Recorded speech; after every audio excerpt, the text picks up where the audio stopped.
confidence, knowing, and strength. The thing that separates us from a lot of other communities out there, so you may have heard of like incubators and accelerators. The thing about those spaces is they focus on a business or an articulation after the fact, not connected to your vision or you. They have really good jobs at pretty much accelerating your initial business, but when it comes to the actual manifestation of where does that come from, right? The business idea or project that you had manifested in a certain way. And although accelerators and incubators are good at developing that, we're trying to take a step further from that. What is this feeling or calling that you have as a whole? And then separate from that, there may be skill building spaces or platforms. Those teach you specific skills, but without the knowledge and foresight of the thing that you like and of the thing that you want, it may not serve you the best way you can. And so that's where Passioneer stands at the center of this, not only putting you as a visionary and founder, but really pushing you forward to the future that you want to create. Welcome. Hi. So sorry. And so this is really what it looks like in practice. When you start to engage in the passion or things that you want to do, you really find yourself smiling more, enjoying your time more. And so what I'm really excited to show you all is what this looks like in practice. What does it look like to actually ask the question of what is the thing that brings me joy, and how can I continue to pull on that and create the projects and futures that I want to create? So today, we're going to be actually showcasing a couple Passioneers, two of my inaugural Passioneers. First one is Michael Nafier, and I met him in college. We reconnected back in November, and soon enough, he told me about his idea of working in Atlas.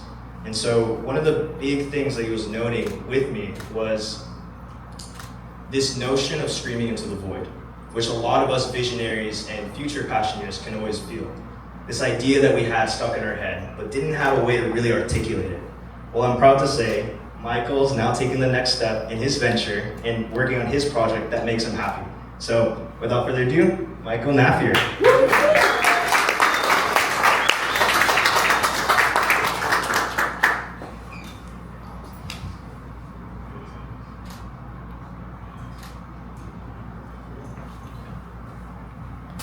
Hi.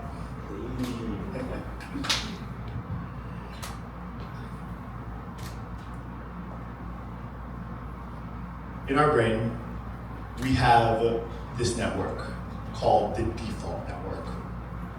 And this network comes online when we are not actively doing a task. Researchers say that this has to do with our daydreams, when our mind wanders. This is where we go to, and there's a lot that suggests that we can find who we really are through this network, because we can understand, oh, when I'm not immediately called to do something, where does my mind go? What do I think about? What are my things that I fantasize and desire? A study was conducted by scientist Edward Bessel and his research team to understand how art connects to our brains. In this study, participants were put in an fMRI scanner where they looked at paintings that they hadn't encountered before.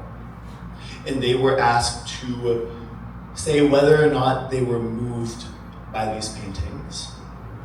And what this research found was that the default network, this mind-wandering, daydreaming network, lights up when we see art, when we come across art that we resonate with, that we feel touched by, that we feel moved by. Thank you.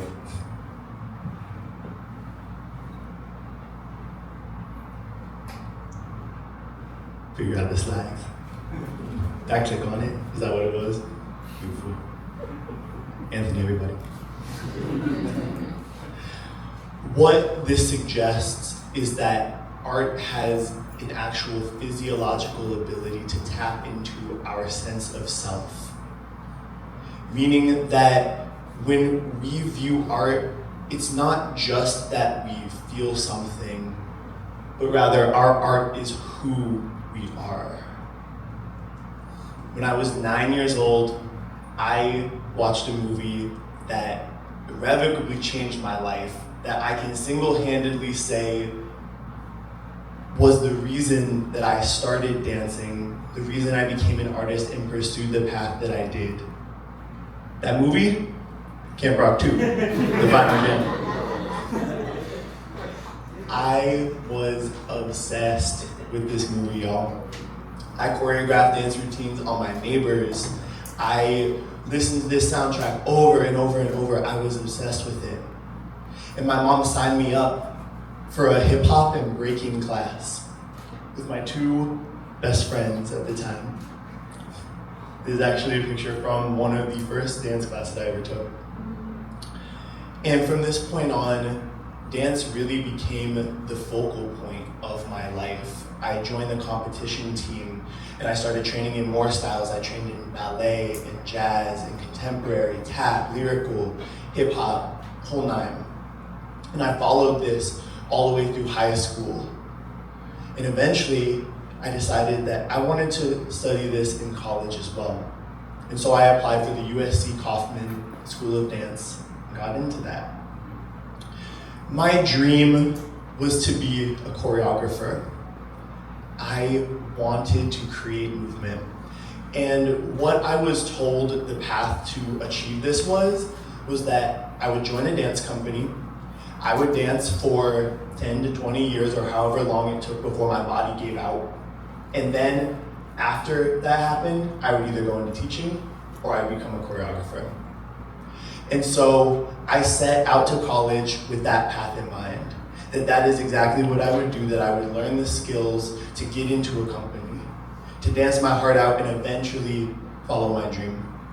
However, when I got to college, I learned that this path was fed to me by a system that didn't prioritize me, a Eurocentric system that privileged certain art forms over others at the detriment of them, that said, this is the only way you can do this and any other path you take is not a relevant path. And this shook me to my core because I had built my whole journey, my whole identity on this path that I was going to become a choreographer through this way. And it threw me into a complete spiral. And it left me asking, is this space meant for me? This was my freshman year. And around this time, this is when COVID hit. And we were sent back home and I was forced to dance in my bedroom with about this much space. And during this time, I found myself so burned out and so detached from my dance practice. I just needed another creative outlet. I found this refuge through music. During this time, I picked up the guitar and I began learning some simple songs. This eventually turned into me recording myself and then producing some little beats in GarageBand. And eventually, this music practice became a real center of my life. And what I found was that as my music practice deepened, I found myself drawing comparisons to my dance practice.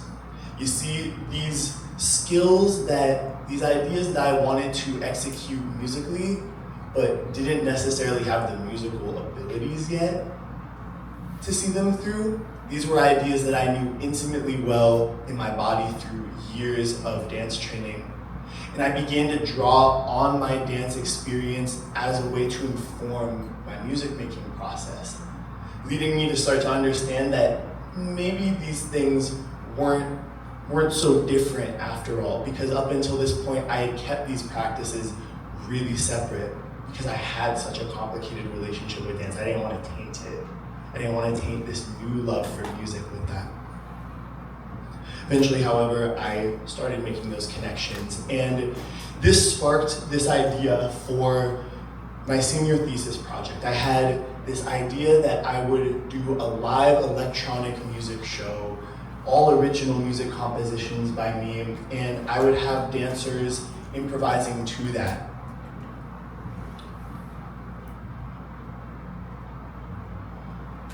In the early demo tests of that, I brought some of the music pieces that I made to dancers to start to see how they would move to it, and I realized something really quickly, which was that through my music practice, my ear had developed differently. And although dancers are really incredible at interpreting music and bring such a unique sense of musicality, the things that I was listening for were now no longer things that dancers could pick up on, simply because they just lacked the context and the perspective. What I needed was a way to express these musical ideas to my dancers. This led to what I would eventually call mapping. In its very early stages, mapping was simply a way for me to teach dancers music production terminology. I figured that if they could understand the tools and the concepts that I was working with, then they would be able to hear them in their own practice and better be able to utilize them. This took the course of a few months as we built up to this project, and it went really successfully, and it was really cool to be able to see dancers pick up on that. But as I started delving into more professional collaborations post-graduation, I realized that I didn't have the luxury to teach my collaborators an entire musical curriculum in order to speak the same language and get on the same page. What I needed was a middle ground, a way to communicate the essence of the things that we were feeling using language that we both understood. This got me really curious about what language was there that already existed that could connect these two forms. What concepts were shared that we were both already on the same page about. This wasn't a new language, but rather a way to connect existing knowledge and intuitive knowledge of both our practices and of life in the way that we perceive it as human beings. From this, I synthesized 7 overarching concepts that I believe connected music and dance.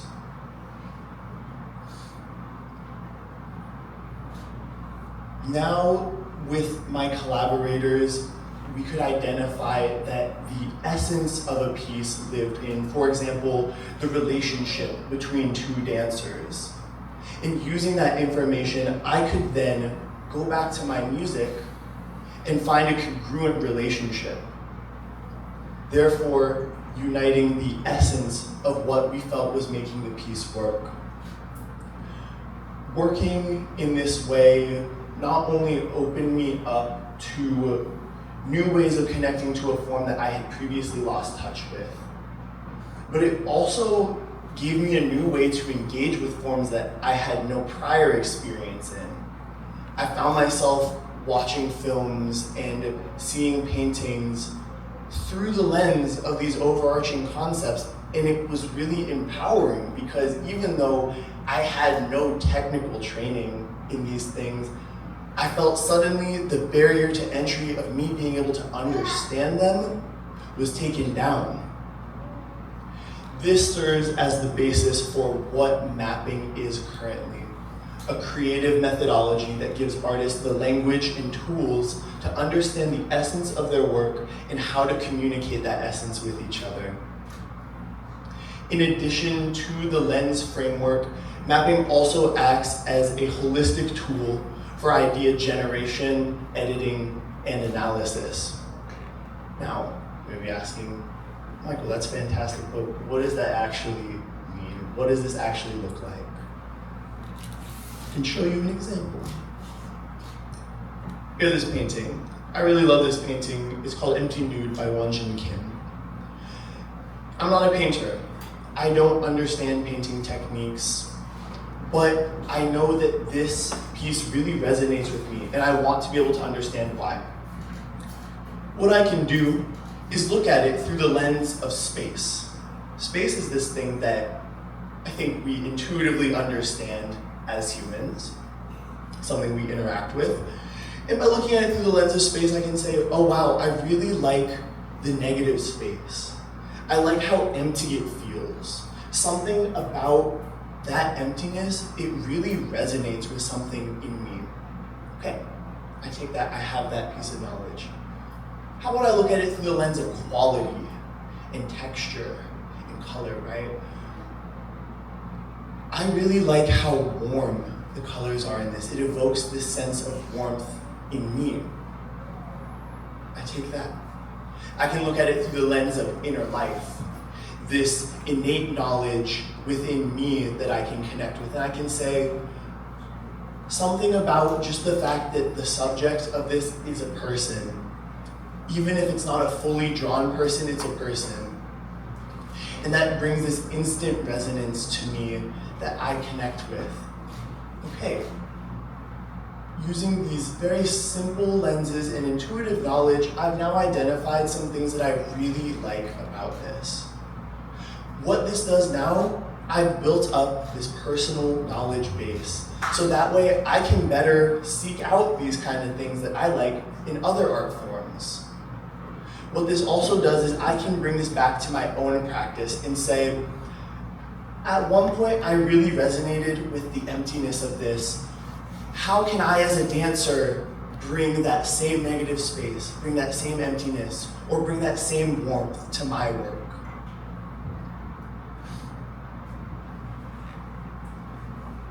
That was it as an analysis tool. As a generative tool, this is actually from a workshop that we did this past Wednesday, where we brought dancers and visual artists together, and we were exploring through the lens of shape.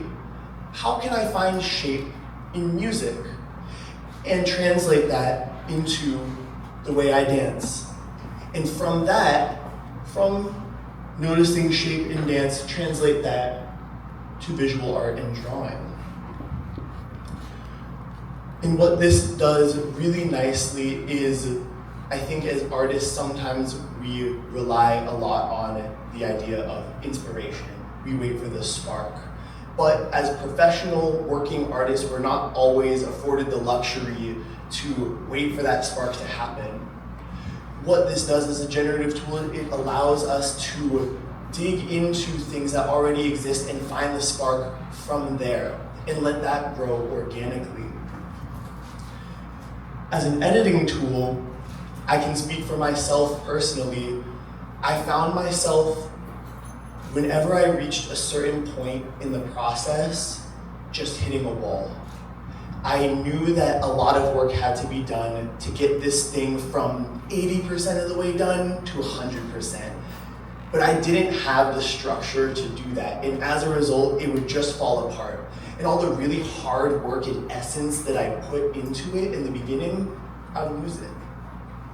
I needed a way to make sure that the essence remained intact from the inception of the idea through the execution.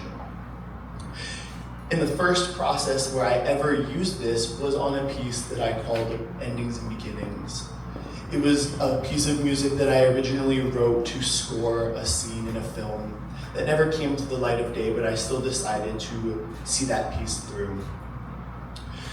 And I had gotten to a place where I felt I had something, but I didn't know where to continue. And so I used this editing process as a lens check of saying, I know a lot needs to get done, let me just focus on one area right now. That way in this editing session, I am only working on that. I'm not touching anything else. And that way, my editing remains focused. The essence can remain intact. And so with this piece in particular, I looked at it through this lens of quality, and I said, well, the sounds I chose, they feel voice-like. They feel like they have a breath to them. I wanted to make sure that these qualities remained intact. And so, as I did my editing process, I made sure to use that as my home base. That once I was done with that round of revision, if I still felt those things, I knew that I did my job right and the essence was intact. The nice part about this also is that it is a holistic tool and a modular one, where I can use this from the inception of the idea to generate it all the way through the execution. Or if I already have a process that works for me, I can use mapping as a spot check to hit those areas where, maybe I need some extra help and some structure in this certain part, analyzing my references, editing my work. I can bring it in, use it as need be, and discard, allowing for real flexibility and accessibility in the process. Using mapping for the last 3 years has really changed my perspective on my life and art, because it has taught me how to find points of connection. They say that art practices are life practices, and the practice of me finding the points of connection between the things that I know and the things I don't translates every day in my life when I talk to people from different perspectives as me, trying to find the things that connect us rather than separate us. It's imbued me with this sense of compassionate curiosity, thinking I may not be able to see on the surface what connects us, but I'm sure there's something. And I'm sure there is something that we can find together. This process really changed all of that for me, and I found myself in need of a community to share that practice with, a community that was also invested in building work based off of collaboration, connection, and curiosity. This is why I made Atlas. Atlas is the container for all of these things. Our mission is to serve and empower artists through curated initiatives that drive that curiosity, collaboration, and connection that exists inside all of us, so that we as artists can create work that serves and empowers humanity. We do this through our workshops, our artist residency, and our online programs, all various education platforms where artists can learn and apply this system to their own process, where they can gain deep, in-depth process and creation, working with other artists to create their own works. And an online resource, so that way remote artists can have access to these things, because I don't believe that art is something that is reserved for the capable few, or the few who can go to school for it and learn about it. Giving these tools is so important to me because I believe as artists, it is our duty to be translators of essence and to be vessel makers.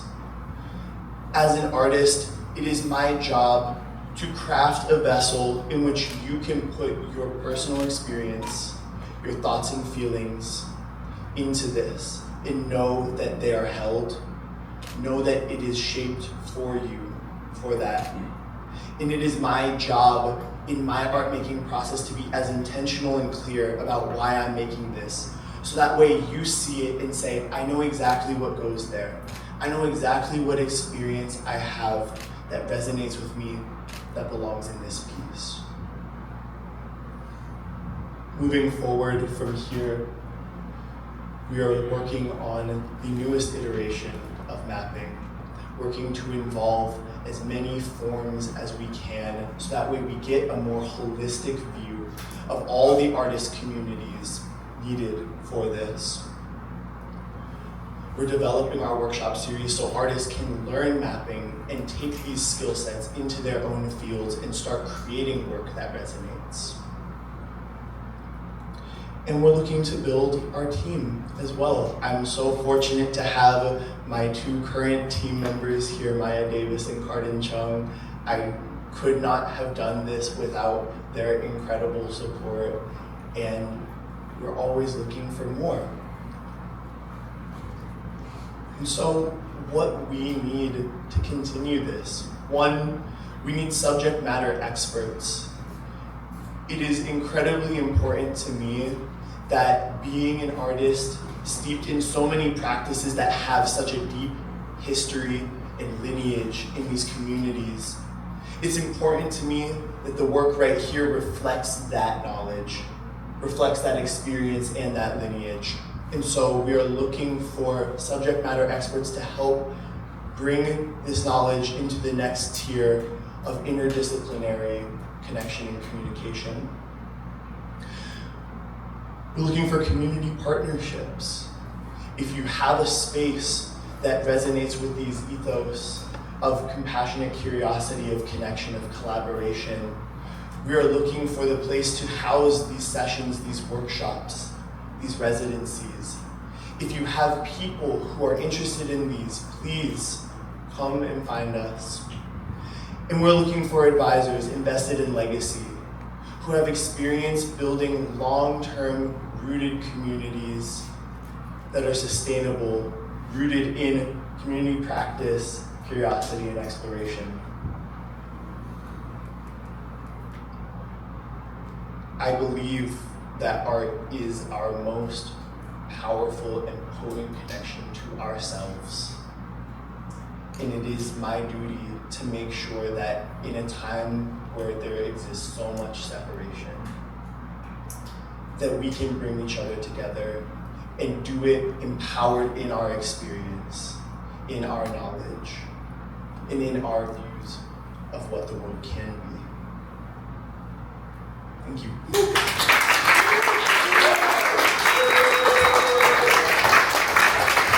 Michael Napier, everyone.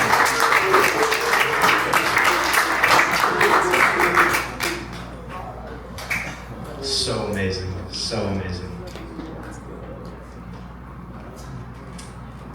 And so next up, we got Audrine Fune.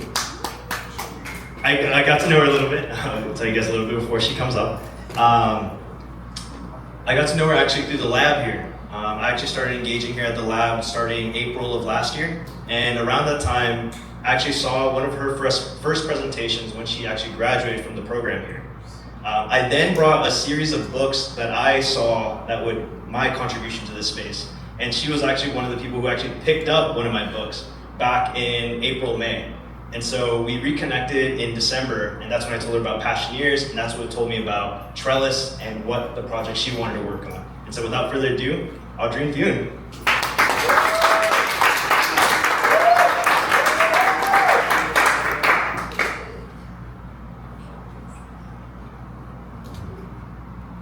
Hey guys, my name is Audrine, and I am the founder of Trellis. If you don't know, if you're not a plant daddy or a plant mommy, you might be wondering, what is Trellis? We'll get there. But first, I wanted to share some context about me. I am Filipino. I come from an immigrant background. Here's a picture of my family who's here with me today.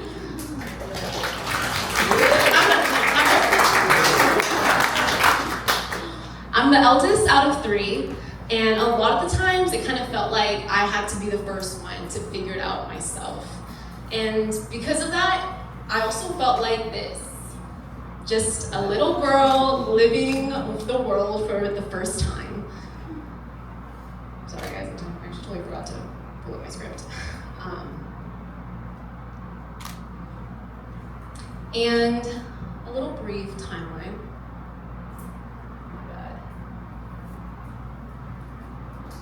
So throughout my high school and college years, I was set on being a teacher for like 7 years. I loved being in the classroom. I loved engaging with younger generations. I fell in love with this beauty of journeying with people to impact people, whether it's one moment or brief moments over time.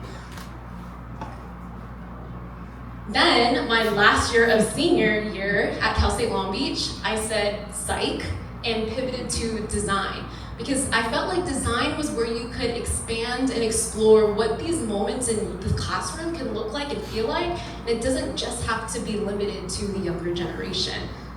And after I graduated, the post-graduation high of new beginnings and new hope, I felt like I was thrown into the abyss of the real world. I felt confused, lonely, overwhelmed, and consumed with this pressure of needing to figure it out.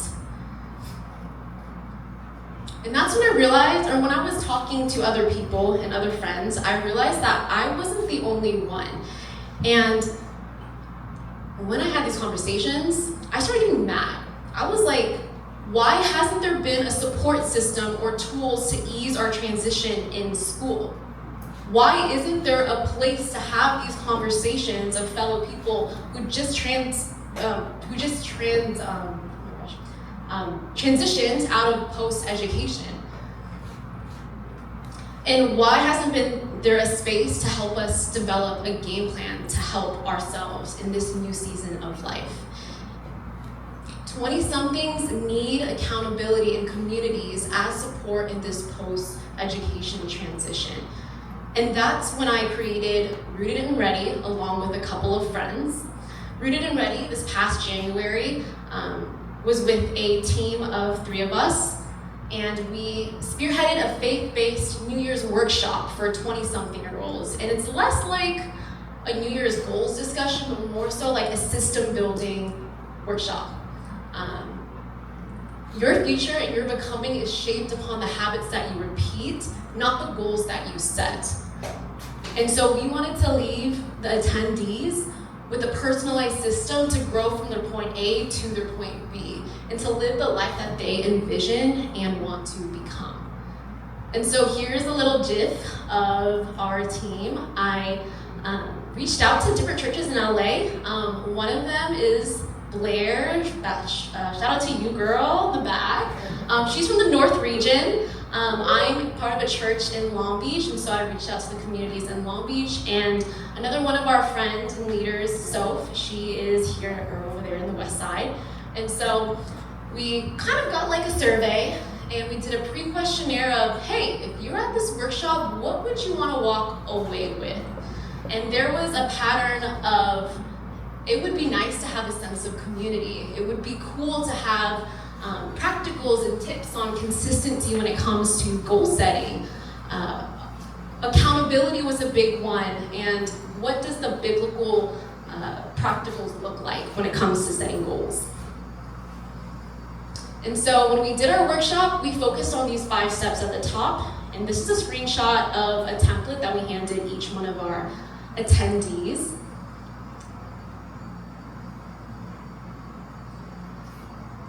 And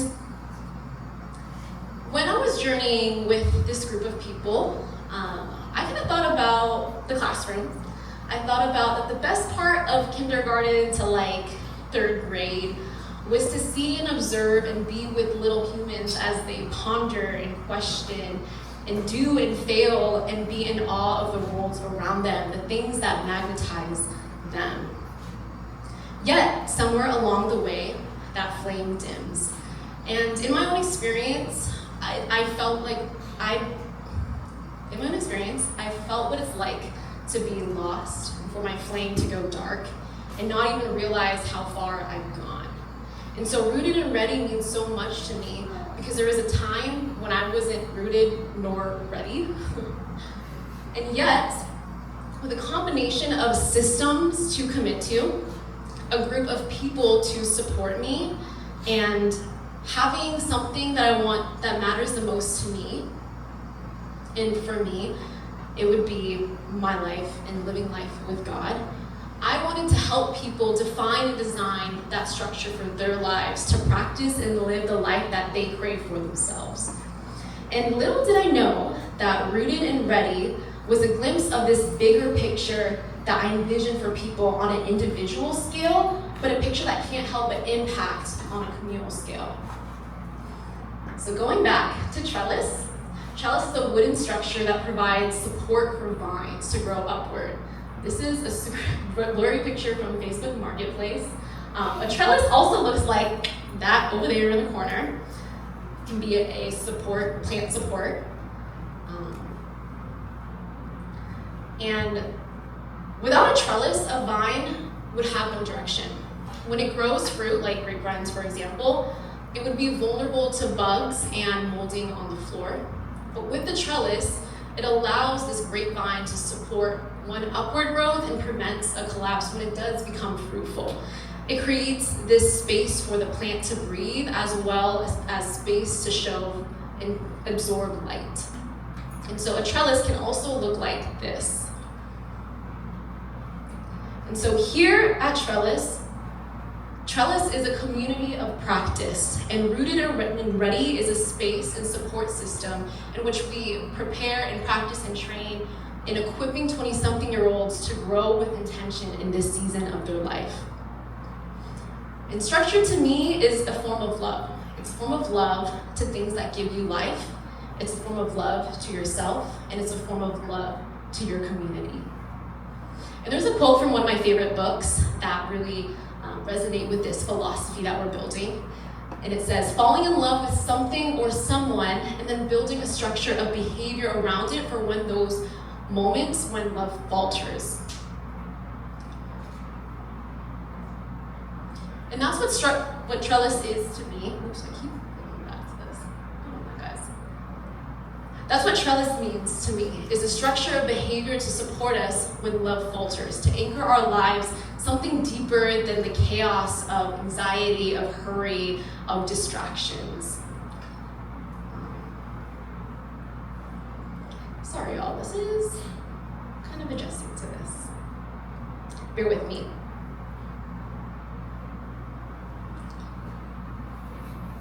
And in this modern world of chaos, how often are we taught to train and take captive of these thoughts and these behaviors?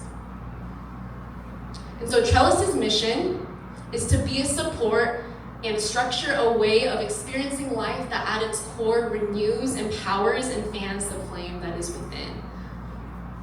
And so, what's in store with Trellis? We're continuing our workshop series, Rooted and Ready, but we're also going to do a themed Rooted and Ready. Our first one is going to be Rooted and Financially Literate, so where we learn about how the money system works here. What do you do? What are your goals? And how do we get to those steps? We take giant goals and break it down into smaller practical systems that we can actually do. And another idea in the works is Rooted and Healthy. How can we, as an individual, maintain a diet and nutrition and an exercise routine that works for you, but also that we have accountability from other people who are striving to do similar goals. Another thing in store is a digital experience for Trellis. So this is an app that I came up with, and here's just a little glimpse. It's called Accountability. Be accountable. And this, think of, if you guys know what Be Real is, think of Be Real times accountability. So like you and your friends keeping each other accountable of the things and goals that you set for yourself, but also maybe want to do together. And so, as we grow, I'm looking for a mentor to sort of guide me, for me to learn from, but also just to bounce back ideas.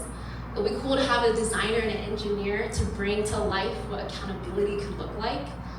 Video editors, I love making content, but it is a lot, and it'd be cool to have a videographer come in, record, and just document this journey of Trellis.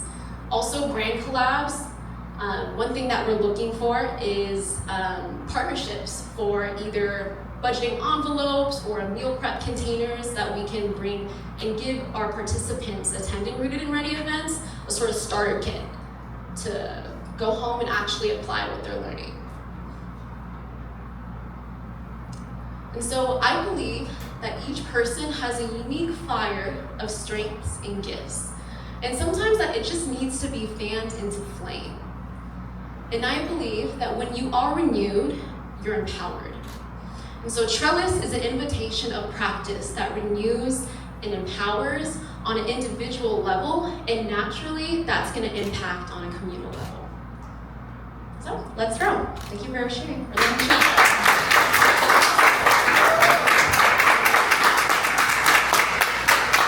Thank you.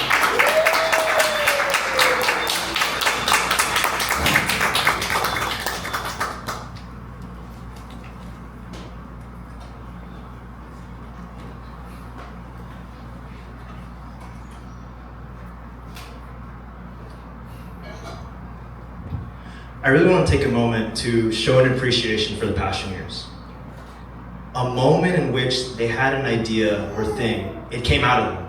Those workshops, those ideas were stuff that they started to grow on over time, but didn't have the space to not only discuss through it, but even discover for themselves what is their calling. What is calling? I believe that my mission is to revitalize education. I believe for a lot of these things, it can be taught. A lot of people say, follow your passions, follow your intuition, but no one really tells you what that even feels like and looks like. Hint, hint, that feeling of reflection we actually did in the beginning was that first step. Now you have a set of emotions that you can compare to over time. And now if something draws to you, you understand the connection to get there. So for my big vision of education is to revitalize and start to instill what this looks like in our educational system, to be able to train people to not only just get skills, but to be able to actually follow their dream and follow their passion. This is something that I've been thinking about for so long, and I'm so happy to have the opportunity to actually articulate this. But how does this look like in play? What does this big vision look like? So I'm building something called the educational pipeline. It's a three-pronged approach on how we're going to approach education. So the first one, Wonky Pets. That is actually a digital brand with cute animals that we embroider on shirts. But the main component of it is in developing mental health conversations for community members in South Central. For this, as you start to engage with our brand, you start to ask better questions of, how do I feel? What brings me joy? And why am I mad? When you start to ask these questions, you start to get at the bigger thing here, leading to South Central innovation. There, after you give some thought, you're asking these questions, now it's, what is my calling, right? We prime you to get into this phase. And then after going to the programming and going into discovering who you want to be, now how can we support you in institutions? I believe that once we start to integrate into some of these spaces and so continue to support students wherever they are, that is where First Gen X comes in. And as an ed tech company that actually sells software to universities to make sure students feel supported wherever they are. And so what is this big vision here? What are we building towards? We're building a network, a community of support and of dreamers. Now, no longer, you're not lost anymore. You're not scared anymore. You can build a network of people not only to guide you and help you find your calling, but to be able to grow and be able to bring it out. I think the biggest thing that I really want to emphasize that I've discussed with my Passioneers, they had these ideas already in them, but there was no one really take it out. And now that they have it out there, now this is the first touch point they have with you all.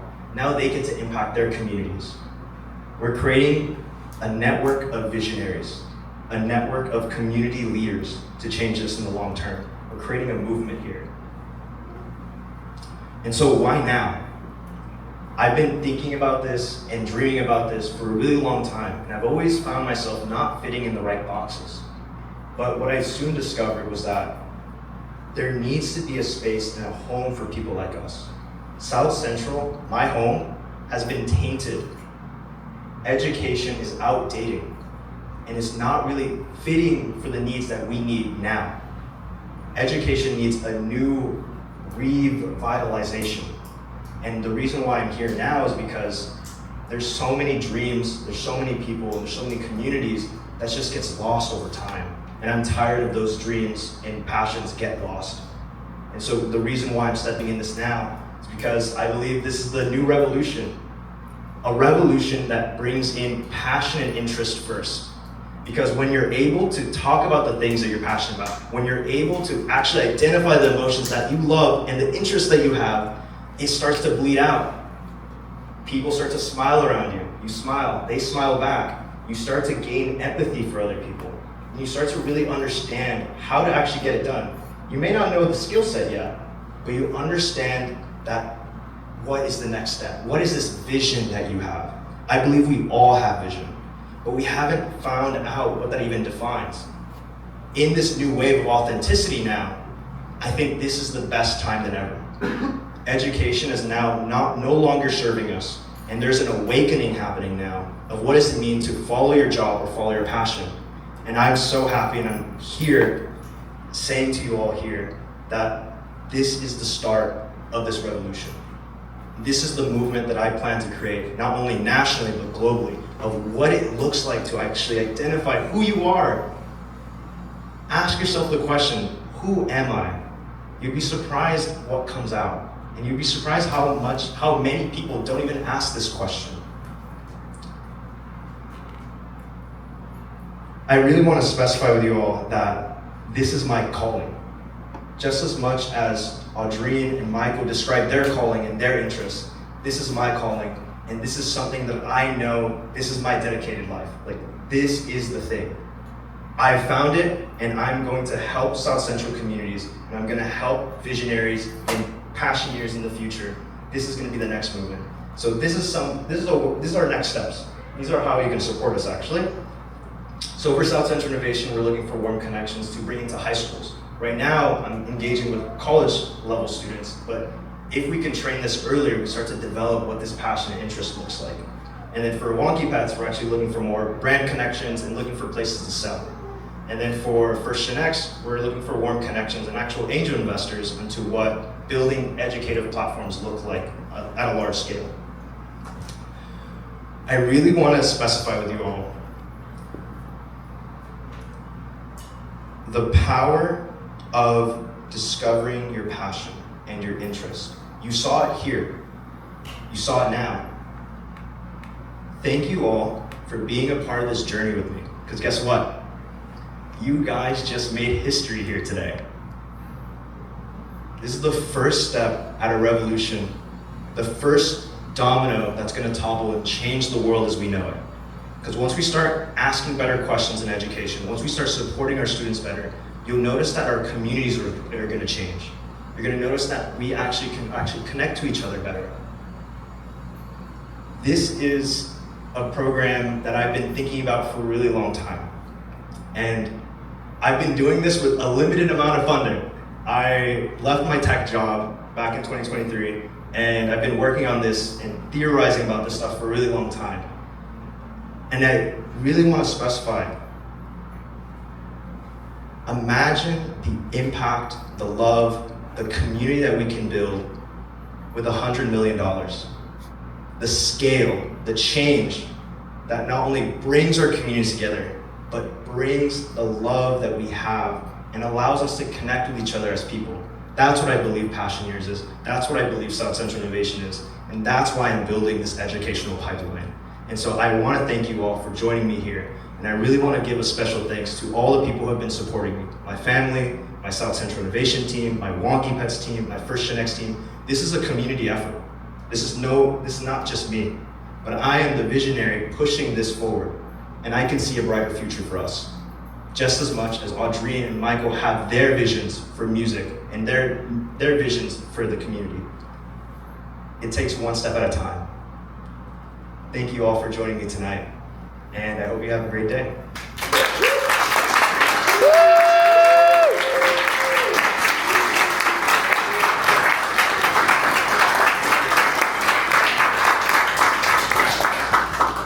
If you guys could do me a favor,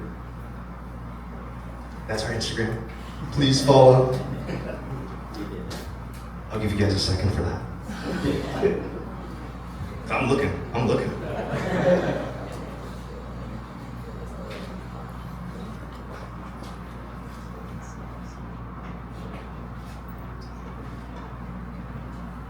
Yes, also, if you haven't gotten a ticket and you haven't signed in, please sign in. We're just trying to keep count of all the people here.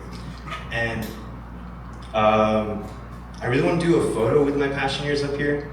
I know we have the live stream, but I just want to do a specific photo here. Andres, could you help with that? Yeah. We did. Yes, we can do better lighting. And also I want to record you all here too.